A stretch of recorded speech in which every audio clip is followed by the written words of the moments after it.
আসসালামু আলাইকুম দর্শক, আমার দেশের বিশেষ প্রতিবেদনে আপনাদের সবাইকে স্বাগতম। ৪৭তম বিসিএস এর আবেদন শুরু আজ। ৪৭তম বিসিএস এর আবেদন গ্রহণ শুরু হচ্ছে আজ থেকে। রোববার সকাল ১০টা থেকে অনলাইনে এই আবেদন শুরু হয়ে চলবে আগামী ৩১ ডিসেম্বর রাত ১১টা ৫৯ পর্যন্ত। বেশ কিছু পরিবর্তন নিয়ে এবারের আবেদন প্রক্রিয়া শুরু হচ্ছে। এর আগে এক দফা আবেদন স্থগিতের পর নতুন এ তারিখ ঘোষণা করে সরকারি কর্ম কমিশন পিএসসি। পিএসসি সূত্রে জানা যায়, ৪৭তম বিসিএস থেকে আবেদন ফি ও মৌখিক পরীক্ষার ভাইভা নম্বর কমানো হয়েছে। এতে মৌখিক পরীক্ষার নম্বর ২০০ থেকে কমিয়ে ১০০ করা হয়েছে। আবেদন ফি ৭০০ টাকার পরিবর্তে ২০০ টাকা নির্ধারণ করা হয়েছে।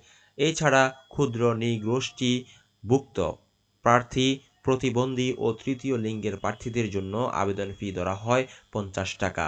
এবারই প্রথম আবেদনের বয়সসীমা থাকছে ৩২ বছর। গত বৃহস্পতিবার নতুন এ বিজ্ঞপ্তি প্রকাশ করে পিএসসি।